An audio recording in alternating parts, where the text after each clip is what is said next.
Grace had spent her entire life preparing for the moment when humanity would finally reach the stars. She grew up on Earth reading ancient stories about explorers who had crossed vast oceans seeking new lands.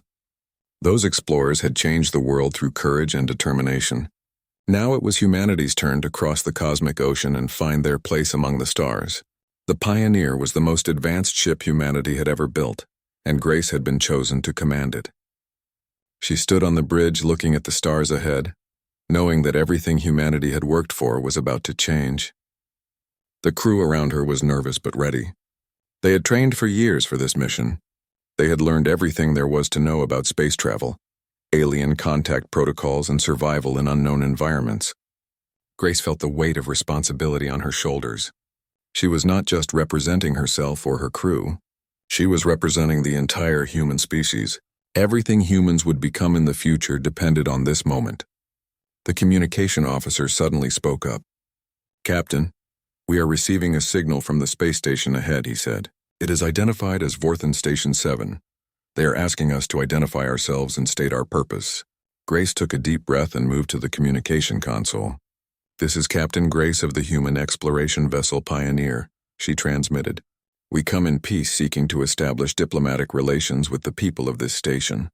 For a long moment there was silence. Then a reply came back, cold and distant. "You may dock, but know that you are welcome only because we are curious about your primitive vessel. Prepare to be inspected." Grace did not respond to the insult. She simply nodded to her pilot and began the docking sequence. As the Pioneer connected to Vorthan Station 7, Grace gathered her diplomatic team. She selected her most experienced officers and her most trusted advisors. They wore simple uniforms that represented Earth and humanity.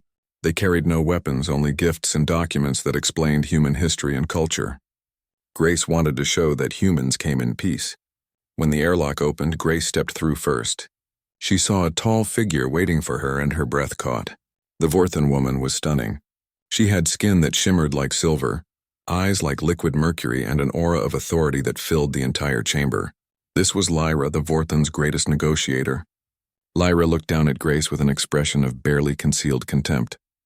"You are the captain," Lyra said. "I am Lyra, representative of the Vorthan Empire. I have studied your species briefly. You are descended from primates. Your technology is centuries behind ours. Your weapons are toys. Your ships are barely capable of leaving your own solar system. Why should we waste time speaking with you?" Grace kept her composure even though Lyra's words stung. "Every species must start somewhere," she replied calmly. "Humans have only recently developed space travel, but we learn quickly. We are here to learn from you and to show you what humans can offer. We hope to build a friendship between our peoples." Lyra actually laughed. Friendship? How quaint. The Vorthan Empire does not seek friendship with lesser species. We seek dominance and control. That is the natural order of the galaxy. The strong rule and the weak serve or disappear. That is how the universe has always worked, and that is how it will always work. Grace felt anger rising in her chest, but she controlled it. "That is not how it has to be," she said quietly. "Humans have learned that cooperation is stronger than domination. Working together, different species can accomplish more than any single species could alone." Lyra waved her hand dismissively. "You are welcome to attempt to prove your worth," she said. "You have 1 week. If you can convince the Council that humanity deserves a place in the galactic community, we will consider trading with you. If you fail, you will leave and never return. If you attempt to lie or deceive us, we will destroy your ship and scatter your people across the galaxy as a warning to all primitive species." The week that followed was the most challenging of Grace's life. She presented humanity's history, art, science, and culture to the Vorthan Council. She showed them human achievements and human creativity. She played them music and showed them films and paintings. Some council members seemed interested, but most were bored or dismissive. Lyra watched everything with those mercury eyes, her expression never changing. On the final day, Grace stood before the council and made her last appeal. "Humanity has learned lessons that took us thousands of years to understand," she said. "We have learned that every individual has value, regardless of their birth or background. We have learned that innovation comes from cooperation. We have learned that the future belongs not to those who dominate others, but to those who help others become their best selves." The Vorthan Council voted. The result was clear. Humanity would not be granted entry into the galactic community. They would be allowed to leave peacefully, but they would be forbidden from returning. As Grace prepared to leave, Lyra approached her privately. "You spoke well," Lyra said, "but words mean nothing. The Vorthan Empire rules because we are superior. That is simply fact. Perhaps one day humanity will understand this and accept its place in the order of things." Grace looked directly into those mercury eyes.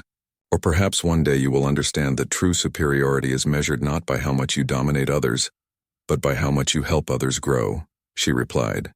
Lyra said nothing, but something flickered in her expression. As the Pioneer departed from Vorthon Station 7, Grace stood alone on the bridge. Her crew felt defeated. They had failed their first contact. But Grace was thinking differently. She had seen something in Lyra's eyes at the end, something that suggested the Vorthan woman was not as certain about the eternal superiority of her people as she pretended to be. And Grace had made a decision. If the Vorthan Empire would not welcome humanity, then humanity would show them what they could accomplish alone. They would prove themselves through action, not through words. They would build something so magnificent that the entire galaxy would have to take notice. The Pioneer changed course and headed for a sector of space that the Vorthans had declared worthless. Grace looked at her crew and smiled. "This is not the end of our journey," she told them. "This is where the real adventure begins. Let us show the galaxy what humanity is truly capable of." The planet that Grace had chosen was called Kepler Prime, and it had been dead for millions of years. The Vorthans had designated it as a wasteland not worth colonizing. The soil was toxic, the atmosphere was barely breathable, and the temperatures swung wildly from scorching heat to freezing cold. No respectable civilization would even consider building anything on such a desolate world. But Grace saw something different. She saw potential. She saw an opportunity to show the galaxy what humans could do when they refused to accept the limits that others placed on them. The Pioneer entered the planet's atmosphere and began the landing sequence. As the ship descended, Grace watched the barren landscape below. There were no cities, no signs of life, no vegetation of any kind. Just red soil, black rocks, and a sky that seemed hostile and unwelcoming. Her crew gathered around her as the ship touched down. Many of them looked scared. Some questioned whether this was the right decision. But Grace remained calm and focused. She had absolute faith in humanity's ability to adapt and overcome. The first thing Grace did was establish a base camp. Using materials from the Pioneer and advanced equipment that humanity had developed over centuries, they began the process of transforming the hostile environment. Engineers started building water purification systems. Scientists began working with the soil to neutralize its toxins. Agricultural specialists designed greenhouses that could withstand the extreme temperatures. Day by day, the base grew. More ships arrived from Earth carrying supplies, technology, and people. Thousands of humans came to Kepler Prime, drawn by Grace's vision of building something new from nothing. They came because they believed in what Grace believed in. They came because they wanted to be part of something greater than themselves. The work was exhausting and dangerous. Several people died from exposure and accidents during those early months, but for every person lost, 10 more volunteered to take their place. The human spirit could not be broken by suffering or hardship. If anything, adversity made humans stronger and more determined. After 6 months, the first green shoots appeared in the human gardens.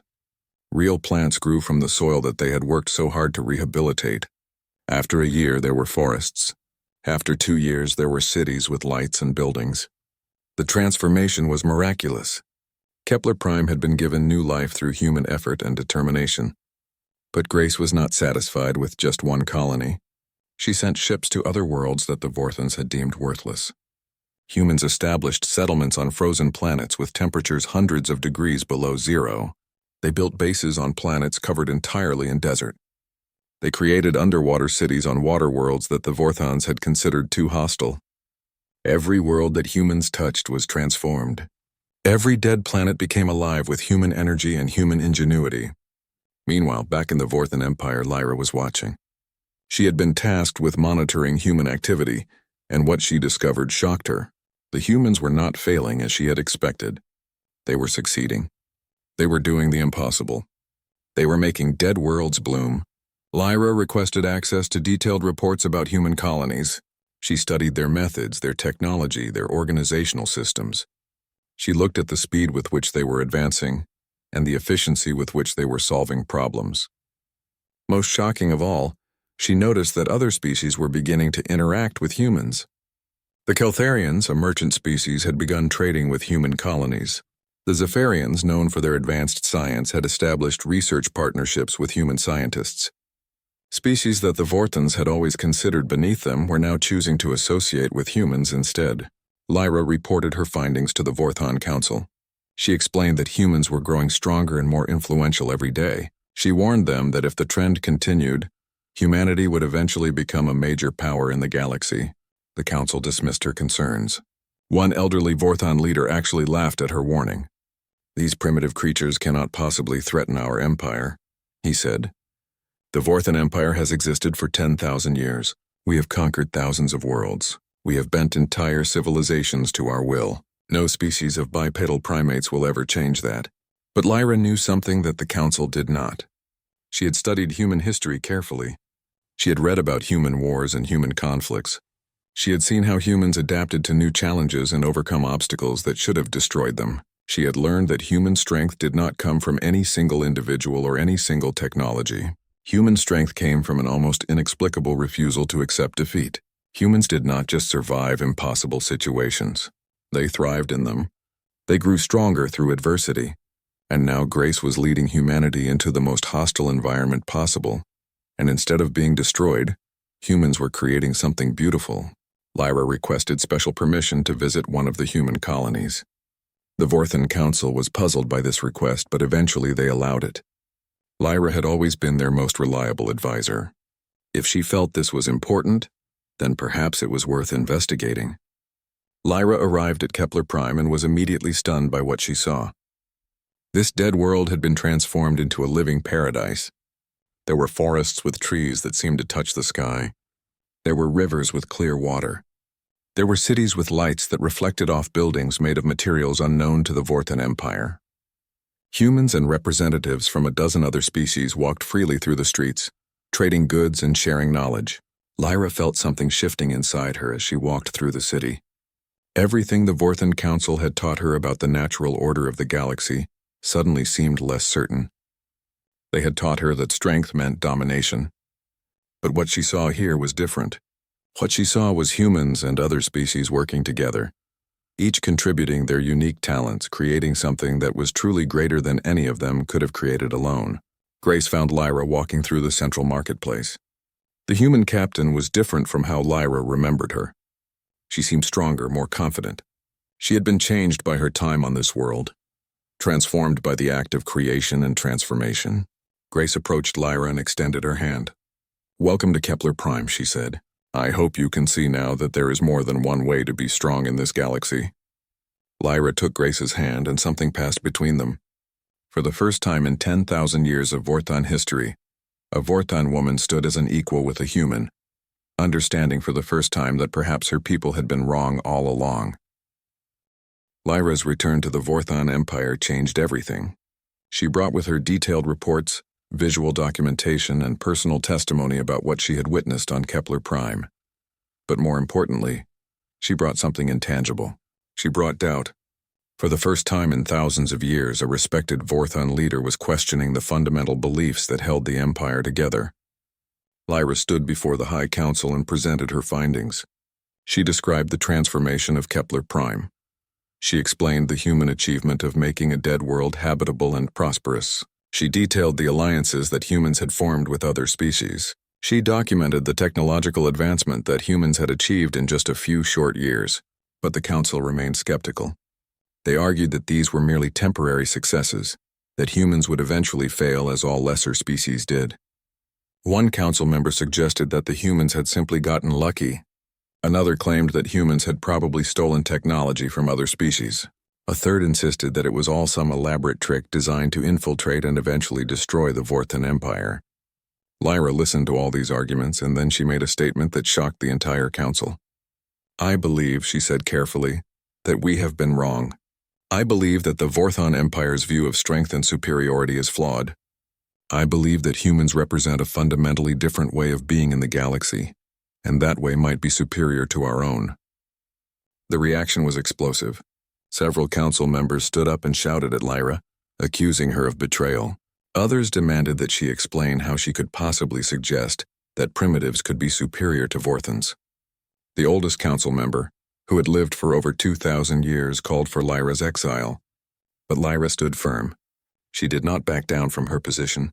She explained that true strength was not about dominance but about adaptation. She argued that the future belonged to species that could work together, not to species that insisted on ruling alone. She pointed out that the Vorthon Empire was already showing signs of decay. The younger Vorthons were becoming complacent. Innovation had slowed. They had become so focused on maintaining their power that they had forgotten how to grow. In the following weeks, something unprecedented happened in Vorthon society. People began to question. Young Vorthons started studying human history and human achievements. Some Vorthons argued for opening trade relations with humans. Others wanted to send scientists to collaborate with human researchers. The Vorthon Empire, which had remained stable and unchanged for 10,000 years, suddenly became a place of debate and discord. The High Council met in secret to discuss the situation. Some members wanted to eliminate Lyra as a source of dissent. Others wanted to attack the human colonies before they became too powerful. But a growing faction supported Lyra's position and wanted to establish formal relations with humans. The debate raged for months. Meanwhile, Grace was unaware of the turmoil she had caused in the Vorthon Empire. She was focused on the practical work of building human civilization on Kepler Prime and the other colonies. She was training the next generation of colonists and explorers. She was working with other species to share knowledge and resources. But she was also receiving messages. The Keltharians warned her that the Vorthon Empire was destabilizing. The Zephyrians told her that rumors suggested some Vorthons wanted to attack humanity, while others wanted to ally with them. The merchants warned her that war might be coming to the outer galaxies. Grace called an emergency meeting with her advisors. She knew that humanity was not yet strong enough to fight the Vorthon Empire if it came to that. But she also knew something else. She knew that the best defense was not military strength, but the strength of her example and the strength of her vision. She decided to send a message directly to Lyra. Using secure communication channels, she reached out to the Vorthon woman who had questioned everything her people believed in. Grace wrote a personal message offering to meet with Lyra again, not as representatives of competing species, but as two individuals who believed that the galaxy could be something better than it had been. Lyra received the message in secret. She knew that if the council discovered her secret communication with Grace, she would be condemned as a traitor. But she also knew that this was the most important decision of her life. She wrote a reply accepting Grace's invitation. She requested a meeting on neutral territory, on a small moon that belonged to neither the Vorthon Empire nor the human colonies. When they met, it was not in an official capacity. They met as two women who had seen beyond the limits of their societies. They met as two leaders who understood that the future of the galaxy depended on whether species could choose cooperation over conflict. Their conversation lasted for hours. Grace explained humanity's journey from primitive primates to advanced space explorers. She talked about human failures and human successes. She described the human capacity for change and adaptation. She explained that humans did not seek to rule the galaxy, but only to have a place in it where they could grow and contribute. Lyra shared her own concerns about the Vorthon Empire. She explained the stagnation that had crept into Vorthon society. She described the way that the constant quest for dominance had actually weakened her people spiritually and mentally. She admitted that seeing the human colonies had shown her that there were other ways to measure greatness and strength. By the end of their meeting, they had reached an understanding. Lyra would return to the Vorthon Empire and continue to push for change from within. Grace would continue building the human colonies and would remain open to peaceful relations with any Vorthon who was willing to embrace a new way of thinking. They parted as something more than allies. They parted as friends. Lyra returned to the Vorthon Empire with renewed determination. She began organizing the younger Vorthons who questioned the old ways. She formed discussion groups to debate the ideas that she had discovered on Kepler Prime. She worked tirelessly to convince the council that change was inevitable, and that the only question was whether the Vorthon Empire would change voluntarily or be left behind by history. The Empire stood at a crossroads and the future hung in balance. 5 years after Lyra's historic meeting with Grace on the neutral moon, the galaxy had been transformed completely. What had started as a quiet revolution in Vorthon thinking had become an unstoppable movement that reshaped the entire political landscape of known space. The Vorthan Empire had fragmented into competing factions. The traditionalists, led by the older council members, refused to accept any change. They clung to the ancient doctrines of Vorthon superiority and continued to advocate for isolation and military dominance. But they were gradually losing power as the younger generation rejected their outdated philosophies. The reformers, led by Lyra, had gained control of major Vorthan territories. They had opened trade relations with humanity and other species. They had begun dismantling the rigid hierarchical structures that had defined Vorthan society for thousands of years. And most surprisingly, they had started learning from other species instead of assuming they had nothing valuable to teach. In the outer colonies, humanity had continued its unstoppable expansion. 10 new worlds had been colonized and transformed. Each one that humans touched became more beautiful and more prosperous. Humans had developed new technologies through collaborating with the Zephyrians. They had established trade networks with the Keltharians and dozens of other merchant species.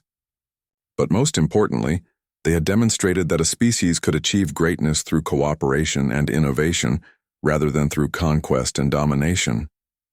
Grace had become the most respected leader in the outer galaxies. She was known not just by humans but by every species that had come into contact with her. They called her the Builder, the woman who had shown the galaxy that dead worlds could bloom and that ancient empires could transform. Grace was respected, but she remained humble. She never forgot that her success was built on the efforts of countless humans who had shared her vision and her determination. Lyra, too, had become a symbol of transformation. She represented the possibility that even the most entrenched beliefs could be questioned and changed. She was admired by reformers throughout the galaxy and hated by traditionalists who saw her as a traitor to her own people. But Lyra did not care what the traditionalists thought. She was too focused on building a new future. The major turning point came when the Vorthon High Council held a final vote on whether to formally dissolve the Vorthon Empire and join the emerging united coalition that Grace had proposed. This coalition would be a federation of species working together as equals, each contributing their unique talents to the greater good. The vote was contentious and divisive. The traditionalist members argued passionately against joining the coalition. They said that Vorthon dignity required maintaining their independence and their superiority. They claimed that joining a coalition would mean accepting lesser species as equals, which was an abomination against everything Vorthan values represented. But the reformers responded with passion of their own.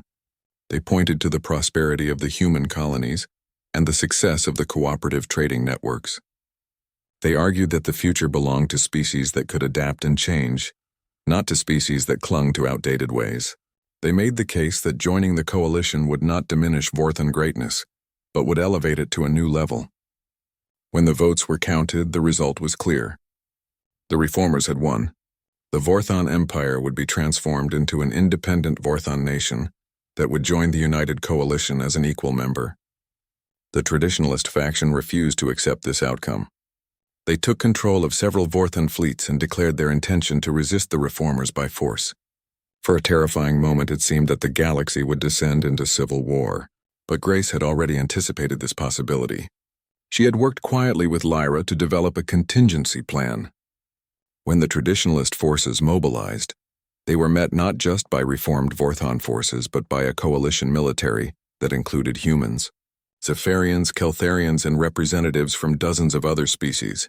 The conflict was brief and decisive.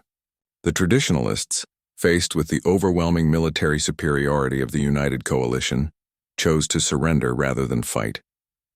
They retreated to their strongholds and eventually they agreed to accept the new political order. It was not a perfect victory, but it was a bloodless one. No species had to die to bring about this transformation. 1 year after the formation of the United Coalition, the First Galactic Council convened on Kepler Prime.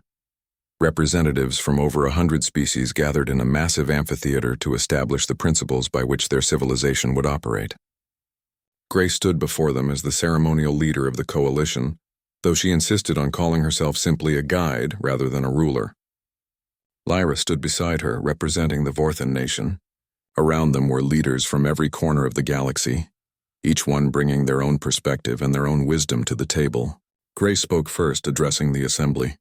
"We have gathered here not as conquerors or the conquered, but as a family of species learning to live together," she said. For thousands of years, this galaxy was ruled by a single civilization that believed strength meant dominance.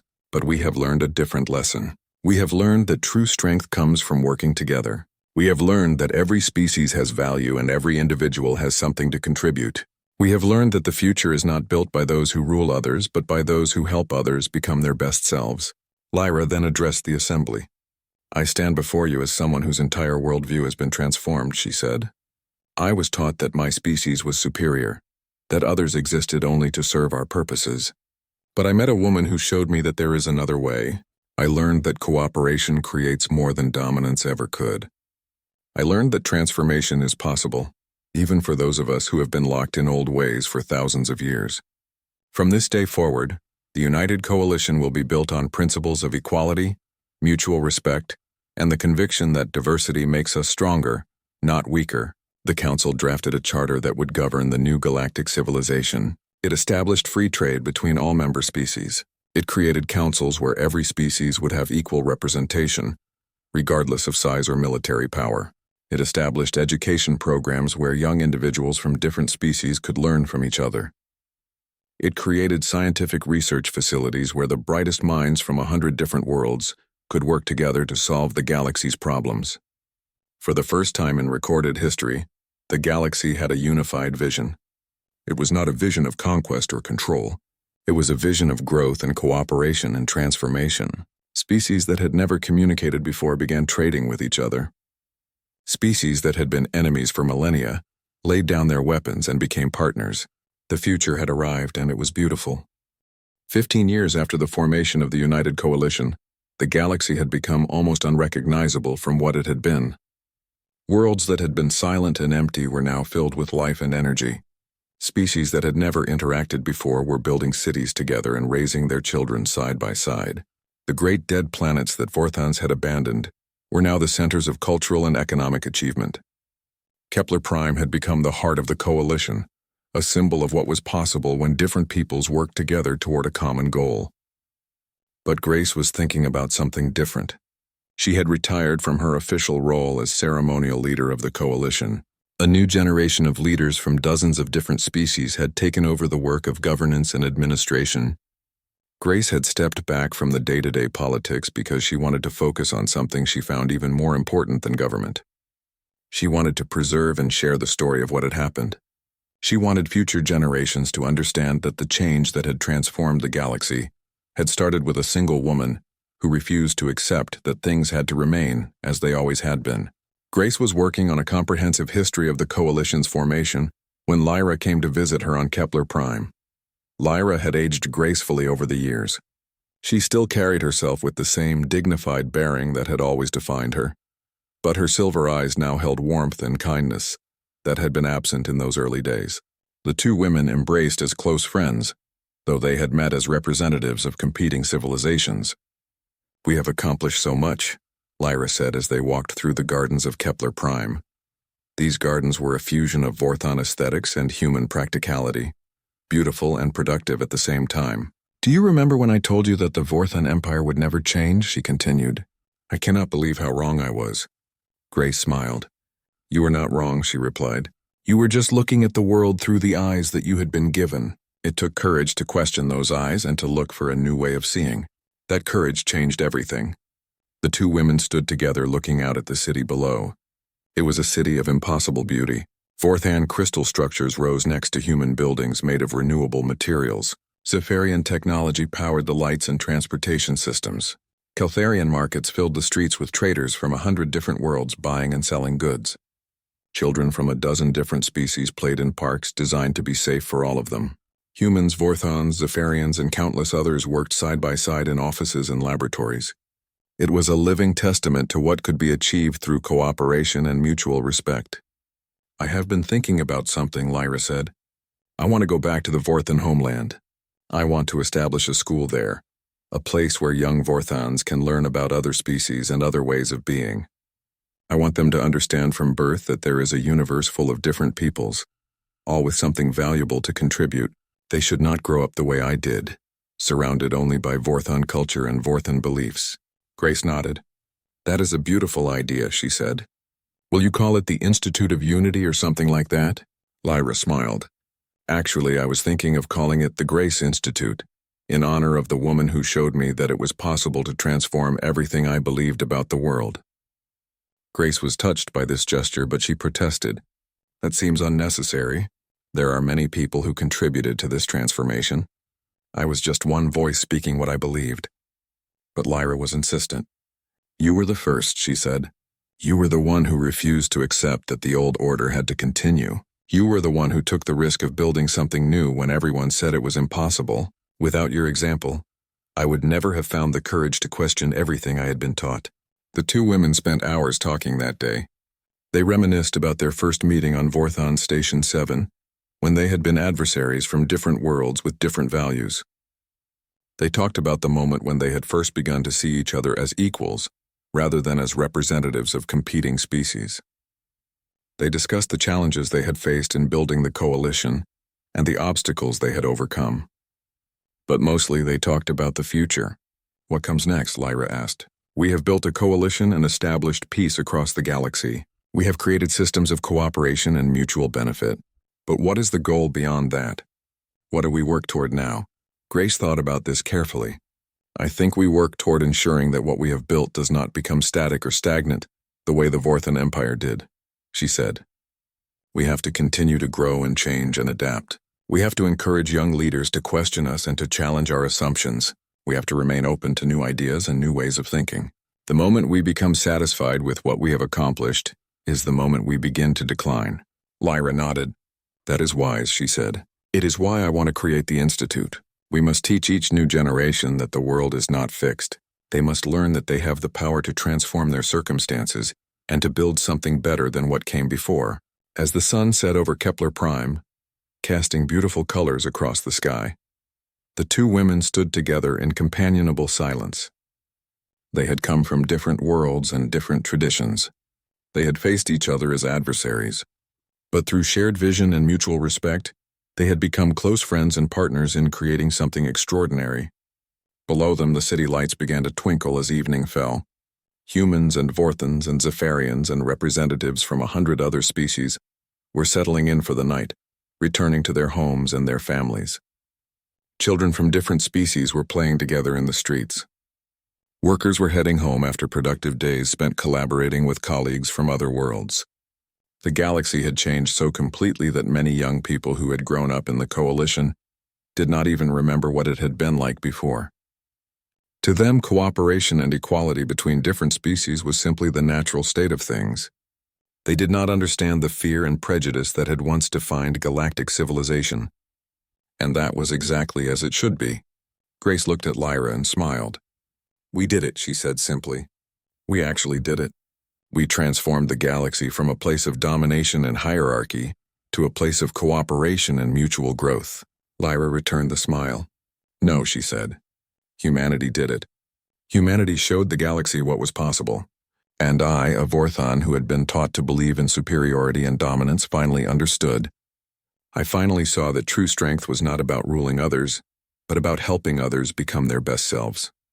That is the lesson that will echo through the ages. That is the legacy that will transform not just this galaxy, but perhaps all of reality. As night fell completely, the two women stood together on the observation deck of the central tower looking out at the stars. They were thinking about all that had been accomplished and all that was yet to come. The future stretched before them, full of possibility and potential. And somewhere in that future, new leaders would arise to continue the work of building a galaxy where all beings could live together in peace and prosperity. The story of humanity's arrival in the outer galaxies had begun as a story of rejection and struggle, but it had transformed into something far more beautiful. It had become a story of transformation and redemption. It had become a story of how courage and vision and refusal to accept defeat could change not just individual lives but entire civilizations. And it was a story that would be told for countless generations to come, inspiring beings throughout the galaxy to believe that change was possible and that together, all species could create a future more beautiful than any of them could imagine alone.